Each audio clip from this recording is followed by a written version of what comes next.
10 লাখ রোহিঙ্গার বাংলাদেশে আশ্রয় নেয়ার 3 বছর পূর্ণ হলো। এই খবরটি আপনারা জানেন, সকাল থেকেই গণমাধ্যমে নানানভাবে এই বিষয়ে আলোচনা হচ্ছে। তারা এমনি এমনি কি বাংলাদেশে এসেছিল? না, তারা এসেছিল নির্যাতনের মুখে, তাদেরকে এক প্রকার বাধ্য করা হয়েছে এবং তারা জীবন বাঁচাতে নিজের দেশ, নিজের ভূমি পেছনে ফেলে এদেশে এসে অন্য একটি দেশের ভূখণ্ডে আশ্রয় নিয়েছে এবং তারা নিরাপদ পরিবেশ পেলে, উপযুক্ত পরিবেশ পেলে নিজের ভূখণ্ডে ফিরে যেতে চায়। বিশ্ব মানবতারও একটি চাপ ছিল। বিশ্ব গণমাধ্যমে ওই বিষয়টি বেশ ভালোভাবে উচ্চারিত হয়েছে যে তাদেরকে এই দেশ থেকে নিজের দেশে তারা প্রত্যাবর্তন করবে, এ বিষয়ে একটি পরিবেশ তৈরি করার জন্য। বিষয়টি দ্বিপাক্ষিক, আঞ্চলিক এবং আন্তর্জাতিক নানা ধরনের উদ্যোগ নেওয়ার পরামর্শ বিভিন্ন জনের কাছে এসেছে, বিভিন্ন রকম গাইডলাইন বিশ্ব দরবারে উপস্থাপিত হয়েছে, সেগুলো সব আমরা দেখেছি। কিন্তু নির্মম বাস্তবতা হলো এই যে তাদের একজনও বাংলাদেশ থেকে ফেরত যায়নি এবং বাংলাদেশ যে তালিকা তাদেরকে দিয়েছে সেই তালিকা থেকে যাচাই বাছাই করে মিয়ানমার 30,000কে তাদের নিজেদের বলে চিহ্নিত করেছে, কিন্তু তাদের ফিরিয়ে নেওয়ার কার্যকর বাস্তব কোনো উদ্যোগ চোখে পড়ছে না, যদিও আন্তর্জাতিক আদালতে এই বিষয়ে একটি মামলা চলছে। তাহলে এখন বিশ্ব গণমাধ্যমে নতুন করে মহামারী চলে আসাতে করোনা ভাইরাস পরিস্থিতিও গুরুত্ব পাচ্ছে, এটিও এক ধরনের বাস্তবতা। কিন্তু এটিও বাস্তবতা যে বাংলাদেশের পক্ষে এই বিশাল জনগোষ্ঠীকে বছরের পর বছর ধরে রাখা সেটি বাস্তবসম্মত নয়। তাহলে কি এর সমাধান? 3 বছর পরে এসে দেশের মানুষের জন্য আশার বাণী কোথায়, বা রোহিঙ্গাদের জন্যই আশাবাদ কতটুকু? এই সব কিছুই আজ আমাদের গণতন্ত্রে আলোচনার বিষয়। আমি আনোয়ার সাদি আপনাদের সঙ্গে রয়েছি। আমার আমন্ত্রিত অতিথি 3 জন। আমার সঙ্গে রয়েছেন নিরাপত্তা বিশ্লেষক, অবসরপ্রাপ্ত মেজর জেনারেল জনাব মোহাম্মদ আলী শিকদার। আমার সঙ্গে রয়েছেন সাবেক পররাষ্ট্র সচিব জনাব তৌহিদ হোসেন এবং আমার সঙ্গে রয়েছেন সাবেক রাষ্ট্রদূত জনাব এম হুমায়ুন কবির। আমি আলোচনা শুরু করতে চাই সাবেক পররাষ্ট্র সচিব জনাব তৌহিদ হোসেন আপনাকে দিয়ে। আপনার কাছে কি কোনো সম্ভাবনা কারোর জন্য, বাংলাদেশের জন্য বা রোহিঙ্গাদের জন্য আশার সম্ভাবনা চোখে পড়ছে এই সংকট সমাধানের? ধন্যবাদ। দেখুন, সংকটের সমাধান তো হতেই হবে, কাজেই নিরাশ হওয়ার কোনো সুযোগ নেই আমাদের। তবে আমরা যদি আশা করি যে খুব তাড়াতাড়ি, খুব অল্প সময়ের মধ্যে এই সমস্যার সমাধান হয়ে যাবে, তাহলে আমরা ভুল করব। আমার মতে এটা আরো অনেক দিন লাগবে। বস্তুত একদম শুরু থেকেই কিন্তু আমি এবং আরো অনেকেই বলে আসছেন যে যত ভাবা হচ্ছে যে তড়িঘড়ি করে তারা ফেরত যাবেন, সেরকম আসলে ঘটবে না। ঘটবে না এই জন্য যে মিয়ানমার, আমরা জানি যে তারা খুব পরিকল্পিতভাবে এই জনগোষ্ঠীকে উচ্ছেদের জন্যই তাদের এই নাটক সাজিয়েছে এবং তারপরে তাদেরকে বিতরণ করেছে তাদেরকে ফেরত নেওয়ার উদ্দেশ্য নয়। কাজে যথাযথ চাপ যতদিন সৃষ্টি না হবে মিয়ানমারের উপরে, এমন চাপ যেটা যদি তারা স্বীকার না করে তাহলে যে চাপ তাদেরকে হার্ট করবে, ততদিন পর্যন্ত আসলে তারা তাদেরকে ফেরত নেবে না। আমি বলছি না যে আমাদের দ্বিপাক্ষিক আলোচনা ভুল, অথবা যে দ্বিপাক্ষিক আলোচনা চালিয়ে যাওয়া উচিত না, এটা চালিয়ে যাওয়া উচিত। কারণ মিয়ানমারকে কোনো অজুহাত দেওয়া যাবে না যে দেখো আমরা তো চাচ্ছি ফেরত নিতে, কিন্তু বাংলাদেশ তো আলাপ আলোচনা করছে না। কাজে দ্বিপাক্ষিক আলোচনা আমাদের চালিয়ে যেতে হবে। দ্বিপাক্ষিক আলোচনার মাধ্যমে এই মানুষগুলো ফেরত যাবে না। যদি যায়ও কখনো টোকেন কিছু ফেরত নেওয়ার, তারা হয়তো রাজি হবে, এবং সেই টোকেন আবার দেখবেন যে যাদেরকে আপনারা তালিকাভুক্ত করবেন ফেরত দেওয়ার জন্য, তারা যেতে রাজি হবে না, কারণ তারা জানে যে তাদের জন্য কোনো নিরাপদ আশ্রয় সেখানে নেই। এখানে তাদের যত কষ্টই থাকুক, বাংলাদেশে অন্ততপক্ষে তারা শারীরিকভাবে এবং তাদের মা বোনের নিরাপদ, এই নিরাপত্তা যতক্ষণ পর্যন্ত তারা নিশ্চিত না হবে যে মিয়ানমারে গেলে ততদিন তারা যাবে না। কাজেই এই সমস্যার খুব তাড়াতাড়ি সমাধান হচ্ছে না, আবার হতাশ হওয়া চলবে না, কারণ এই সমস্যার সমাধান হতেই হবে, সময় লাগবে। জি, জনাব এম হুমায়ুন কবির, জনাব তৌহিদ হোসেন বলছেন যে সময় লাগবে। সময় যদি লাগে তাহলে সেই সময়ের সঙ্গে সঙ্গে পরিবেশ, প্রতিবেশ, স্বাস্থ্য, সুরক্ষা, আয়, নানান বিষয়গুলো সময়ের সঙ্গে সঙ্গে এই প্রশ্নগুলো আছে, নানানভাবে পরতে জড়িয়ে আছে, তাই নয় কি? জনাব এম হুমায়ুন কবির।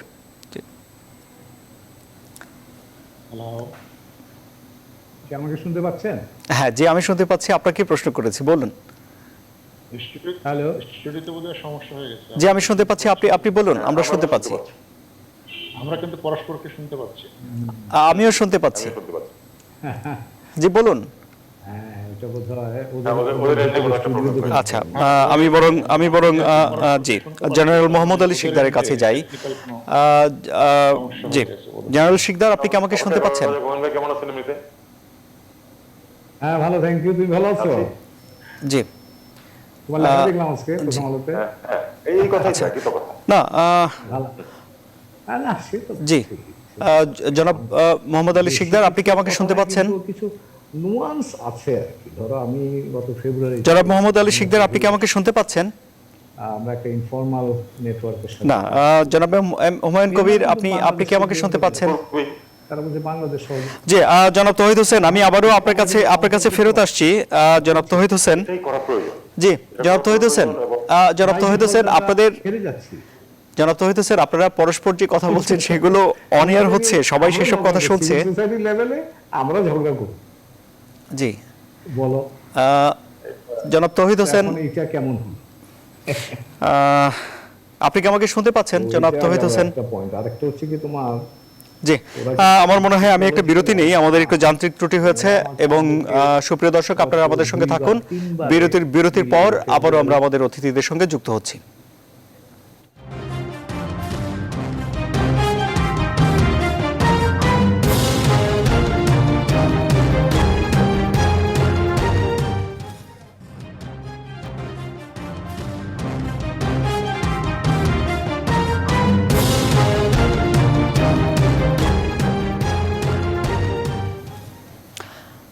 আবারও স্বাগত। আমরা ফিরে এলাম গণতন্ত্রে। আজ আমরা আলোচনা করছি রোহিঙ্গা সংকটের সমাধান হলো না এই বিষয়ে। রোহিঙ্গাদের বাংলাদেশে আশ্রয় নেওয়ার 3 বছর পূর্তির দিনটিতে এই আলোচনা আমরা করছি। আমার সঙ্গে আছেন নিরাপত্তা বিশ্লেষক অবসরপ্রাপ্ত মেজর জেনারেল জনাব মোহাম্মদ আলী শিকদার, আমার সঙ্গে রয়েছেন সাবেক পররাষ্ট্র সচিব জনাব তৌহিদ হোসেন এবং আমার সঙ্গে রয়েছেন রাষ্ট্রদূত জনাব এম হুমায়ুন কবির। এই পর্যায়ে এসে আমি আলোচনা শুরু করতে চাই জনাব এম হুমায়ুন কবির, আপনাকে দিয়েই। জনাব তৌহিদ হোসেন বলছেন যে এটি একটি সময় সাপেক্ষ ব্যাপার, যে এই সমস্যার সমাধান হতে সময় লাগবে, কিন্তু সময়ের সঙ্গে সঙ্গে তো অনেকগুলো প্রশ্ন সামনে চলে আসে। প্রতিবেশের সুরক্ষা, জীবনমানের সুরক্ষা, খাদ্য, অন্য বাসস্থান, নানান কিছু। কি বলবেন, বাংলাদেশের অবস্থান তাহলে কি দাঁড়াচ্ছে? ধন্যবাদ আপনাকে। আসলে অ্যাম্বাসেডর তৌহিদ যে কথাটা বলার চেষ্টা করেছে, যে বিষয়টা বেশ জটিল এবং জটিল বিষয়ের সমাধানটাও খানিকটা সময় লাগবে, এটাই প্রত্যাশিত। এবং আমি যদি বলি বাংলাদেশের দিক থেকে আমরা আমাদের চেষ্টা চালাচ্ছি, তার অর্থ এই নয় যে চেষ্টা সব সফল হয়েছে। আমরা এখনো রোহিঙ্গাদেরকে ফেরত পাঠাতে পারিনি, সেই অসম্পূর্ণতা তো আছে। কিন্তু এখন কথা হচ্ছে যে এই সমাধান কি থাকতে ব্যবস্থা, এখন যদি সমাধান না হয় তো 1 বছর ধরে দ্বিতীয় বার প্রচেষ্টা করে যখন আমরা প্রত্যাবাসন প্রক্রিয়াটা সফল করতে পারিনি, থেকে 2 দেশের সরকারি পর্যায়ে যোগাযোগ প্রায় স্থবির পর্যায়ে আছে। তার অর্থ কি দাঁড়ালো যে গত 1 বছরে আমরা আমাদের এই প্রত্যাবাসন প্রক্রিয়া নিয়ে খুব বেশি যে একটা কাজ করতে পেরেছি, খুব একটা সামনে যেতে পেরেছি সেটা মনে হচ্ছে। পাল্টা দিকটা কি হচ্ছে, গত 1 বছরে ওখানে দেখেছি নিরাপত্তার সমস্যা বেড়েছে, অপরাধ বেড়েছে, মানব পাচার বেড়েছে, বিভিন্ন ধরনের বেআইনি কর্মকাণ্ড বেড়েছে।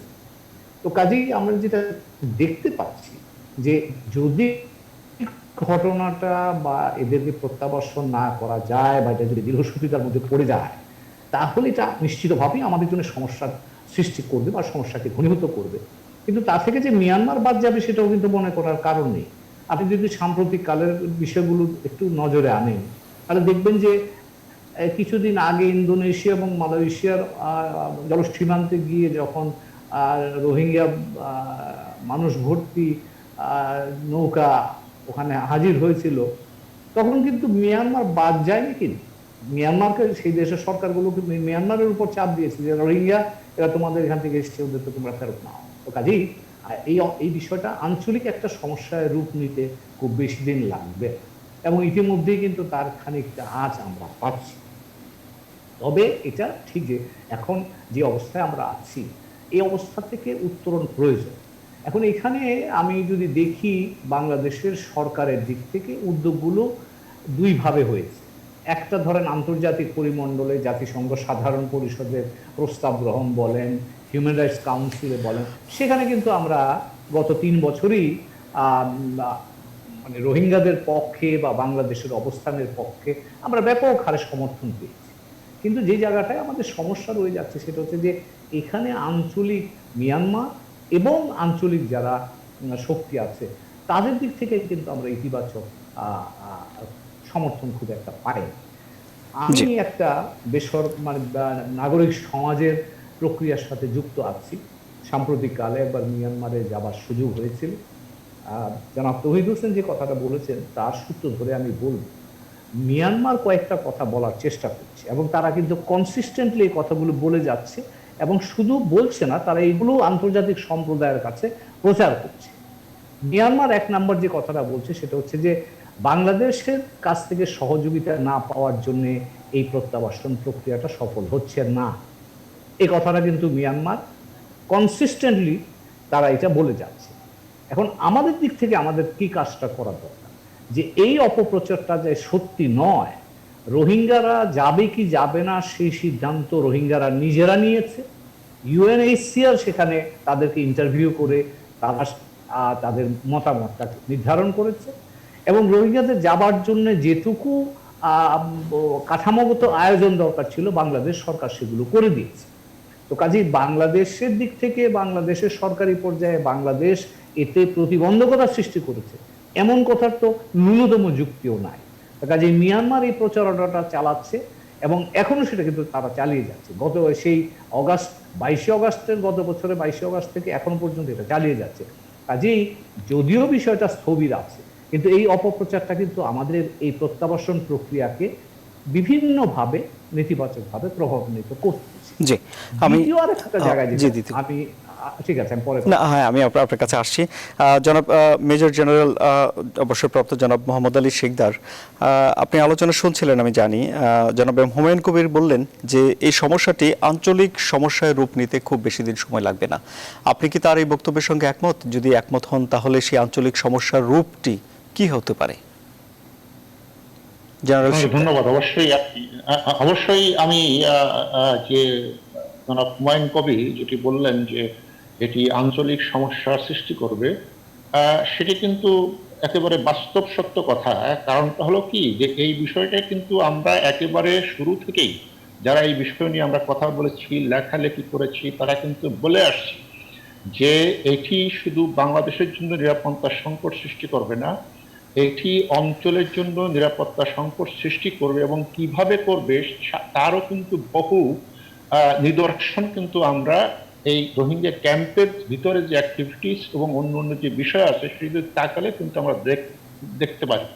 তবে যে ঘটনাটি প্রথম থেকে আমরা বলে আসছিলাম যে মিয়ানমার অত্যন্ত সুপরিকল্পিতভাবে, যেটা জাতিসংঘের যে ফ্যাক্ট ফাইন্ডিং কমিশন রিপোর্ট ছিল সেখানেও এসেছিল, যে অত্যন্ত সুপরিকল্পিতভাবে তারা এই হত্যাযোগ্য বলেন, বিতাড়ন বলেন, জাতিগত নিধন যেটা জাতিসংঘের রিপোর্টে এসেছে, গণহত্যা, মানবতা অপরাধ, এতগুলো অপরাধ তারা করে তারা যে প্রোপাগান্ডা চালাচ্ছে, সেটির থেকে বড় কথা হলো যে এই সংকটটা যেভাবে সৃষ্টি হচ্ছে সেখানে আমাদের এখানে আঞ্চলিক যে সংকট সৃষ্টি করবে, নিরাপত্তা সংকট, সেখানে আঞ্চলিক রাষ্ট্রগুলো কিন্তু সেদিকে না তাকিয়ে তাদের যে ভূ রাজনৈতিক যে স্বার্থ আছে সেই স্বার্থকে প্রাধান্য দিয়ে তারা সেই অবস্থানটাকেই তারা ধরে রেখেছে।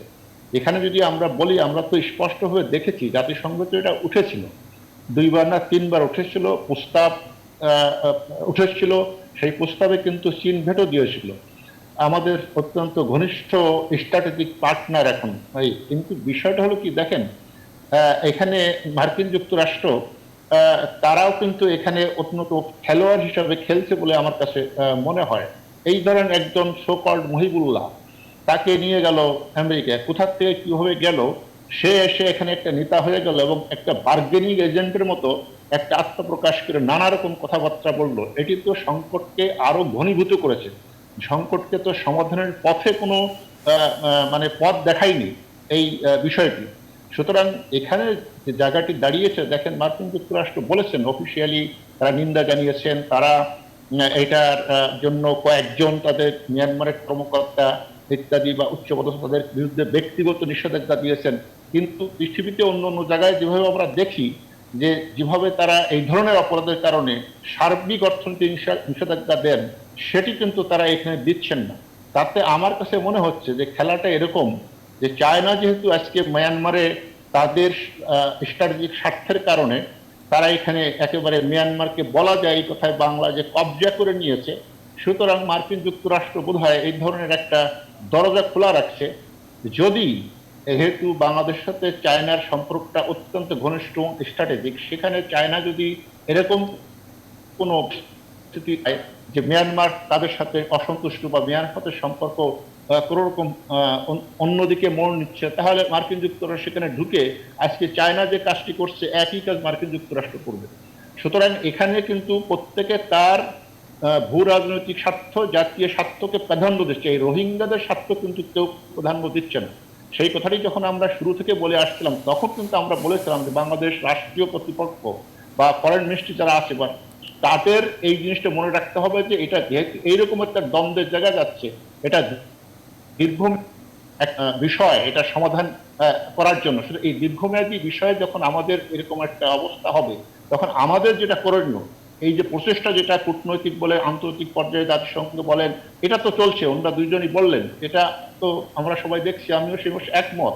কিন্তু যেটা আমাদের করা দরকার ছিল যে এই রোহিঙ্গারা এখানে দীর্ঘমেয়াদী অবস্থান করবে, এরা জন্য আমাদের অভ্যন্তরীণভাবে ওই স্থানীয়ভাবে আমাদের রাষ্ট্রের জন্য নিরাপত্তা সংকট সৃষ্টি না করতে পারে, আমাদের স্থানীয় জনশৃঙ্খলার বিরুদ্ধে যে হুমকি, সেরকম হুমকি সৃষ্টি করে জনগণের যে বিরুদ্ধে যেন নিরাপত্তার হুমকি সৃষ্টি না করতে পারে।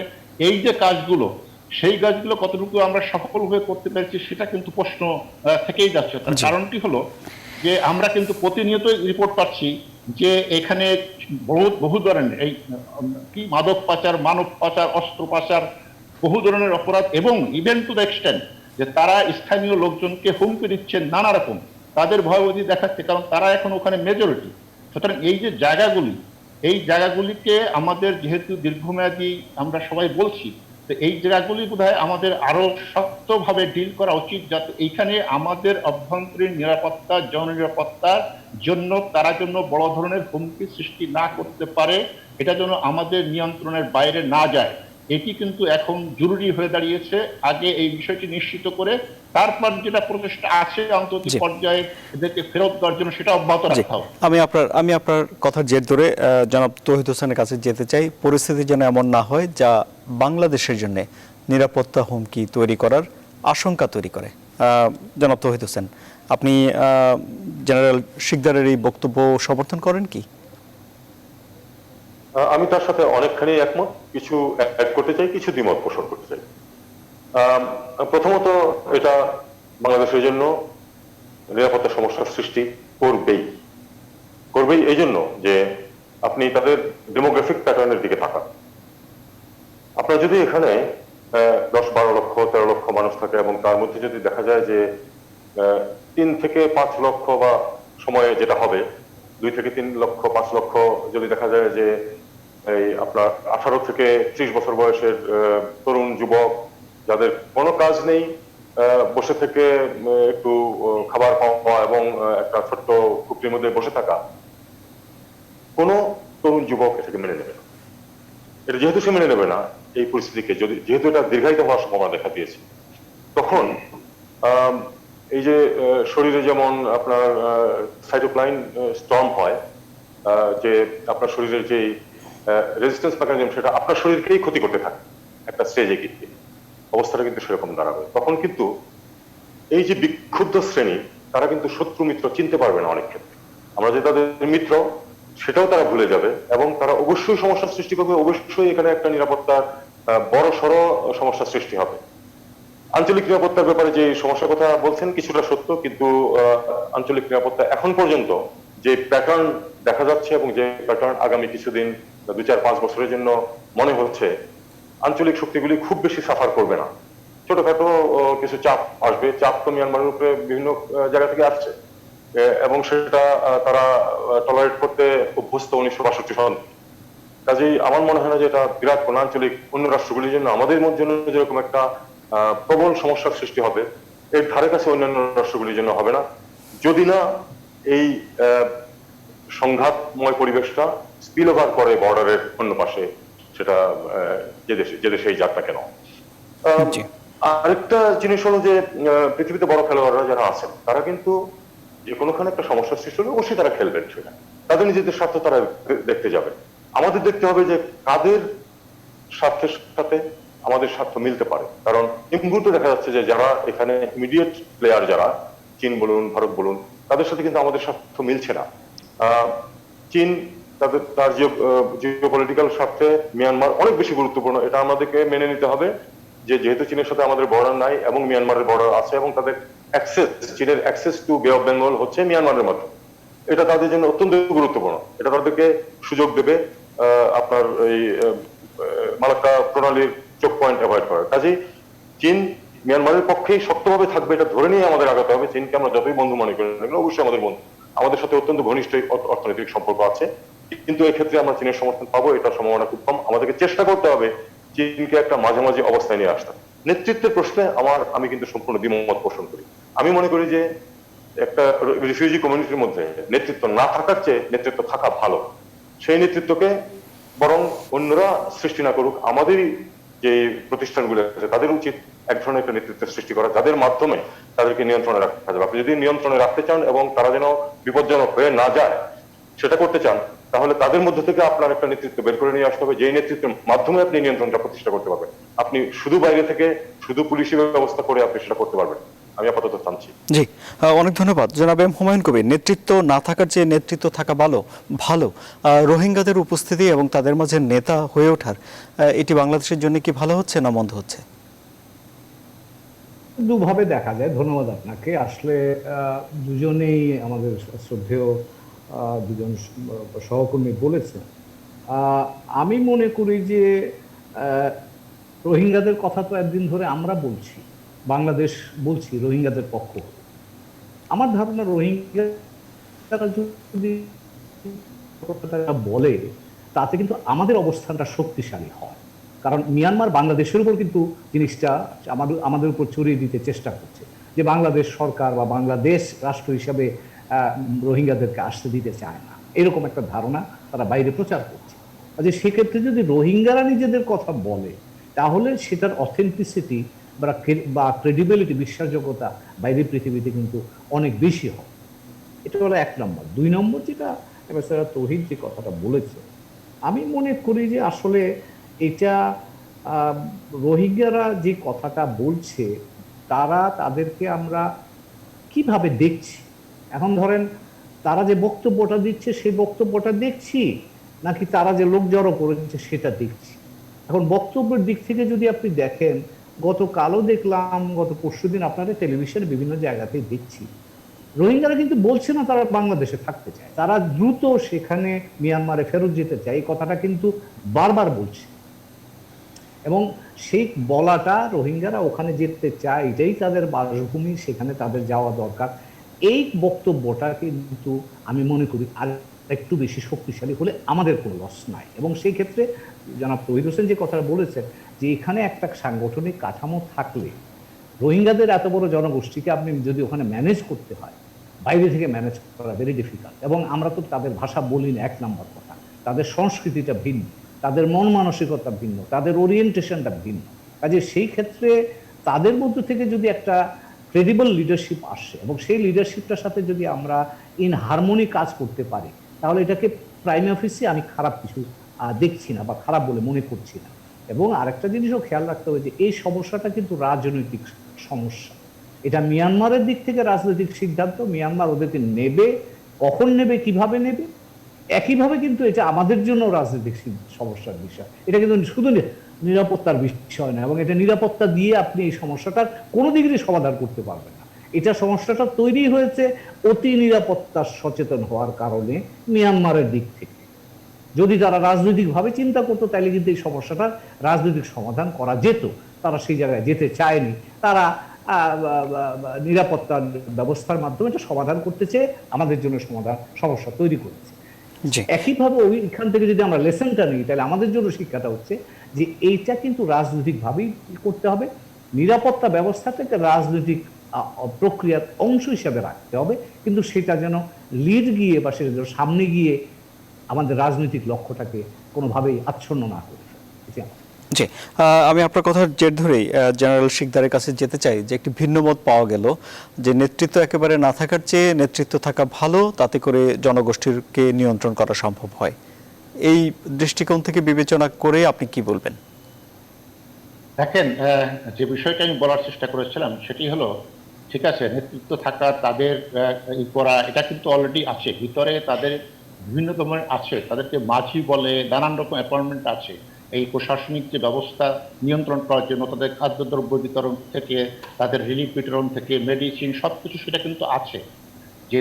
যে নেতৃত্বের কথা আমি বলছিলাম, সেই নেতৃত্ব যদি লয়াল হয় বাংলাদেশের বাইরের কোনো পরাশক্তির সাথে, এবং পরাশক্তির নির্দেশনায় যদি সেই নেতৃত্ব চলে, এবং পরাশক্তি যে এটা নিয়ে, এই সংকট নিয়ে যে খেলা করছে, সেটা কিন্তু আমরা তিনজনই মোটামুটি একমত, এক জায়গায়, যে পরাশক্তিগুলো, সেটা আপনি আমেরিকা বলেন, চীন বলেন, বা অন্য যাদের এখানে আছে স্বার্থ আছে, তারা কিন্তু খেলা করছে। সুতরাং যখন তার হাতে যে নাটাইটা চলে যাবে, এখানে একটা গোষ্ঠী তারা তৈরি করবে, এবং তারা কিন্তু তাদের স্বার্থের ভাষায় এদেরকে যে কথা বলাবে, সেটি যে আমাদের জন্য স্বার্থের বিরুদ্ধে যাবে তা কিন্তু আমাদের, কারণ দেখেন ভাষান্তরে কিন্তু তারা এখন যে বাসস্থানে যেখানে থাকে, আমি তো গিয়েছি, অবশ্য আমার সহ আলোচক যারা তারা হয়তো যেয়ে থাকবেন, আমি 2-3 বার ওখানে ক্যাম্পে গেছি, তার থেকে ওই ভাষান্তরে আমি গিয়েছি, তাদের থাকা, বাসস্থান, স্যানিটেশন, অন্য যে কোনো বিষয় সবকিছু কিন্তু অনেক ভালো।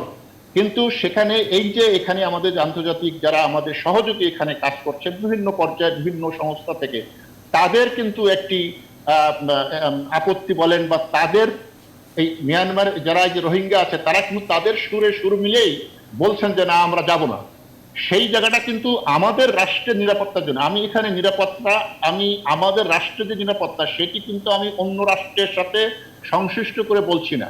আমি বলছি আমাদের ভিতরে যে নিরাপত্তা সংকটটা এরা সৃষ্টি করতে পারে, যেটা আমরা এখন দেখছি, যেটা জননিরাপত্তা। দেখেন ওখানে কিন্তু আমার সর্বশেষ যেটা জানা, এই করোনার আগে ওই ক্যাম্পের ভিতরে 40 জন রোহিঙ্গারা নিজেরা গুলি করে একে অপরকে মেরে ওখানে তারা নিহত হয়েছে। এবং এটি কিন্তু ওখানকার স্থানীয় যারা নেতা আছে বা বাঙালি, আমরা তাদের সাথে কথা বলেছি, তারা কিন্তু বলছেন যে তারা তাদেরকে হুমকি দিচ্ছে, নানা ধরনের বলছে যে এই জায়গাটা কিন্তু চলে যাও, এই জায়গা ছেড়ে দাও, এখানে না হলে তোমাদেরকে মেরে ফেলবো ইত্যাদি। এবং অন্যান্য অপরাধের সাথে জড়িত তারা তো প্রতিনিয়তই পুলিশের হাতে ধরা পড়ছে, কয়টা ধরা পড়ছে ধরা পড়ছে না সেই বিষয়ে তো অন্য জায়গায়।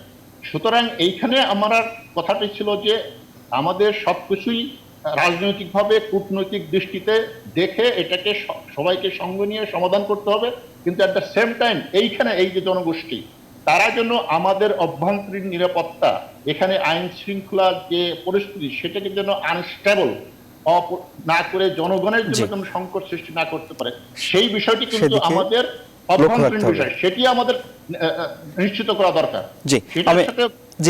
আমি আবারও একটু জনাব তৌহিদ হোসেনের কাছে যাচ্ছি। জনাব তৌহিদ হোসেন, নাটাই যদি চলে যায় অন্য কারো হাতে, তাহলে ঘুরি সেই নাটাইয়ের স্বার্থে কথা বলবে, কি বলবেন আপনি?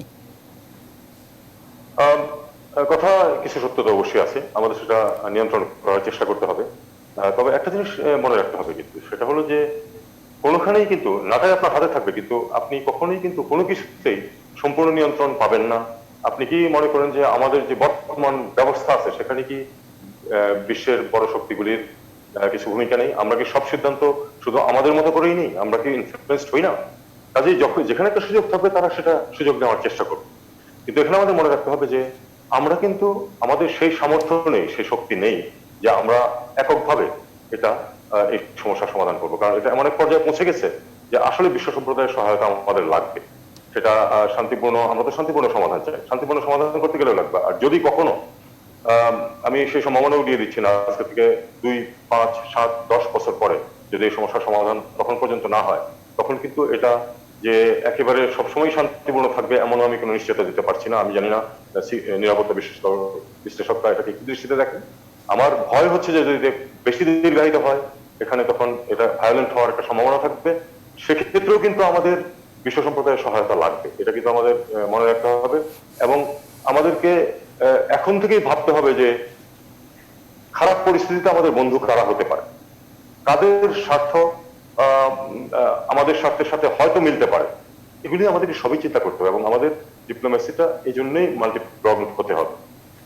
একটা ইস্যু আপনি জানেন যে ছিল যে প্রধানমন্ত্রী কিন্তু 2018 সনের তার যে স্পিচ ইউএন জেনারেল অ্যাসেম্বলিতে, সেখানে কিন্তু উনি একটা কথা উল্লেখ করেছিলেন যে একটা ওই সেফ জোন, নিরাপদ অঞ্চল সৃষ্টি করা মিয়ানমারের ভিতরে, যাতে তারা সেখানে আস্থার সাথে যেতে পারে। কারণ আসলে সংকটটা কিন্তু মিয়ানমারের প্রতি আস্থা নেই, কারণ মিয়ানমারের সেনাবাহিনী হোক সরকারের প্রতি আস্থা নেই, আমাদেরও নেই, বিশ্ব সম্প্রদায়েরও নেই, রোহিঙ্গাদের তো অবশ্যই নেই।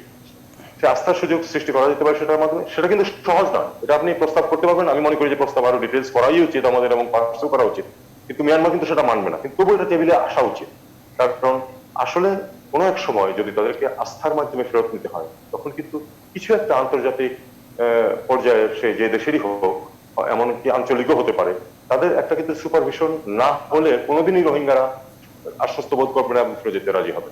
কাজে এই জিনিসগুলি সবগুলি মিলিয়েই আমাদের এগোতে হবে এবং কোনো একটা শক্তি খেলার চেষ্টা করছে, কাজে তাকে আমরা অ্যাভয়েড করবো, এটা চিন্তা করা উচিত না।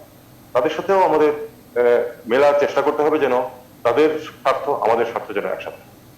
জি, জনাব এম হুমায়ুন কবির, তাহলে নিবিড় বন্ধুত্ব থাকলেও যদি স্বার্থের মিল না হয়, তাহলে বন্ধুরা কি নীরব থাকে? আসলে বন্ধুত্ব যেটা বলছেন, কূটনীতিতে আমরা একটা কথা বলি, সেটা হচ্ছে কূটনীতিতে পার্মানেন্ট জিনিস হচ্ছে স্বার্থ। এখানে বন্ধুত্ব বা অন্য কিছু যাই বলেন, এগুলি সবই টেম্পোরারি ফেজ। স্বার্থ যেটা, সেটাই হচ্ছে প্রধান বিষয়। কারণ কূটনৈতিক সম্পর্কটা বাই নেচার ডাইনামিক, এটা কোনো পার্মানেন্ট স্ট্যাটিক জিনিস তো নয়। যে ডাইনামিক অবস্থার প্রেক্ষাপটেই সেটা পরিবর্তিত হয় এবং সেই পরিবর্তনের প্রেক্ষাপটেই আমরা বন্ধু শত্রু নির্ধারণ করি। তো কাজেই এটা আমাদের মনে রাখা দরকার।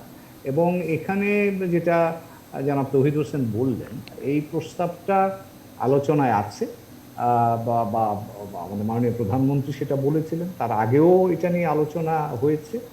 তবে এটার বিভিন্ন ভার্সান নিয়ে চিন্তা করা যেতে পারে। যেমন ধরেন, একটা ভার্সান, এখন সফটওয়্যার ভার্সান যদি বলি, আসিয়ান মিয়ানমারের এই বিষয়টার সাথে খানিকটা জড়িত। বিশেষ করে আহা centre, ASEAN humanitarian action centre, এটার সাথে জড়িত আছে। তারা কিছুটা কাজ করছে এবং আমি মিয়ানমারে গিয়ে বা আসিয়ান সেন্টারের সাথে কথা বলে যেটা বুঝতে পারি, যে আসিয়ান এখানে একটা ভূমিকা পালন করতে পারে। এবং আমাদের দিক থেকে আমি তৌহিদ হোসেনের কথা রেশ ধরেই বলবো যে কূটনৈতিকে আপনাকে এই সিনক্রোনাইজেশন একটা জিনিস বলে। আমি খুব খুব স্বাচ্ছন্দ্য বোধ করার মতো কোনো ব্যাপার নয় যে আমাদের মিশনগুলো, বিভিন্ন জায়গার মিশনগুলো, যেমন ধর মিয়ানমার মিশন বা জাকার্তা মিশন, এদের মধ্যে লিঙ্কেজগুলো, ইনফরমেশন শেয়ারিং বা to be on the same page যেটাকে বলা হয় ইংরেজিতে, এগুলো আমাদের আরেকটু বেশি চর্চা করা দরকার। কারণ আমাদের মনে রাখতে হবে যে মিয়ানমার কিন্তু, আমরা বাইরে থেকে একটা যে কোনো ধারণাই তাদের সম্পর্কে রাখি না কেন, তারা কিন্তু আমাদের চাইতে স্মার্ট ডিপ্লোমেসি করছে। কেন করছে বলছি আমি, দুইটা বিষয় বলবো। একটা হচ্ছে মিয়ানমার কিন্তু 5টা দেশকে হ্যান্ডেল করে, ওদের 5টা দেশের সাথে সীমান্ত আছে, তার মধ্যে চীন ভারত দুটোই আছে। কাজেই এবং এই দুটো শক্তি পারস্পরিকভাবে প্রতিদ্বন্দ্বী হওয়ার পরও কিন্তু মিয়ানমার তাদের পক্ষে রাখতে পেরেছে। এটা আপনি একেবারে ফেলে দিলে চলবে না যে মিয়ানমার এমনিতেই বা শুধু তারা তাদের ইয়ের জন্যে, স্বার্থের জন্য ওখানটায় গিয়ে মিয়ানমারের পক্ষে দাঁড়িয়ে আছে। তো কাজেই এখানে কূটনৈতিক ভাবে উৎকর্ষতার জায়গাটা কিন্তু আছে। এবং আমাদের আরেকটু প্রোঅ্যাক্টিভ হতে হবে, যেমনটা বলছিলাম প্রথম দিকে, যে মিয়ানমারের ভেতরের মানুষরা আমাদের এই ন্যারেটিভটা একদমই জানে। মিয়ানমারের লোকজন বিশ্বাস করে রোহিঙ্গারা মিয়ানমার ধ্বংস করতে চায়, রোহিঙ্গারা মিয়ানমারে ক্ষতি করতে চায়, তারা আশা হয়ে মিয়ানমারের জায়গা দখল করতে চায়, ইত্যাদি ইত্যাদি। এবং তার এগেনস্টে আমার ন্যারেটিভগুলো কোথায়? এই ন্যারেটিভগুলো কিন্তু যদি বলেন, আমরা বিভিন্নভাবে করতে পারি। টেকনোলজি একটা খুব শক্তিশালী উপাদান, যেটা আমরা ব্যবহার প্রায় নাই আমাদের কাছে। মিয়ানমারের জনগণের পুষতে হলে আমি গিয়ে আমার অন্যভাবে পৌঁছার দরকার নাই, টেকনোলজি থাকলে অল্টারনেটিভ আমি সেখানে পৌঁছতে পারি মানুষের কাছে। এখন অনেকগুলো উপাদান আছে, যে এই যে আপনি সফলতার কথা বলছিলেন, সফলতার জন্য কখনো কখনো জায়গা তৈরিও করতে হয়। আমরা সেই জায়গাগুলোতে আরেকটু সক্রিয় হলে আমার ধারণা যে এই বিষয়টার বা রোহিঙ্গাদেরকে প্রত্যাবাসনের যে লক্ষ্যটা আমরা সামনে রেখেছি, সেই সফলতাটা হয়তো দ্রুত আসবে। তা না হলে দীর্ঘায়িত হওয়ার একটা আশঙ্কা থাকবে, এবং আমরা সকলেই একমত যে দীর্ঘায়িত হলে এই সমস্যাটা জটিল আকার ধারণ করবে, এবং সেটা আমাদের স্বার্থের জন্য অনুকূল নাও হবে। জি, যাই হোক, আমাদের আলোচনার সময়ও শেষ হয়ে এলো। আমরাও আশা করছি যারা রোহিঙ্গারা নির্যাতনের কারণে বিতাড়িত হয়ে মিয়ানমার থেকে দেশে এসে আশ্রয় নিয়েছিলেন, তারা তাদের নিজের দেশে ফিরে যেতে পারবেন সম্মানের সঙ্গে, সেখানে গিয়েও তারা সুখে শান্তিতে থাকবেন। আজকের মতো এখানেই শেষ করছি। সমসাময়িক নানা বিষয়ে বিশ্লেষণ শোনার জন্য আপনারা জনতন্ত্র গণতন্ত্র দেখুন শুধু নিউজ 24-এর পর্দায়।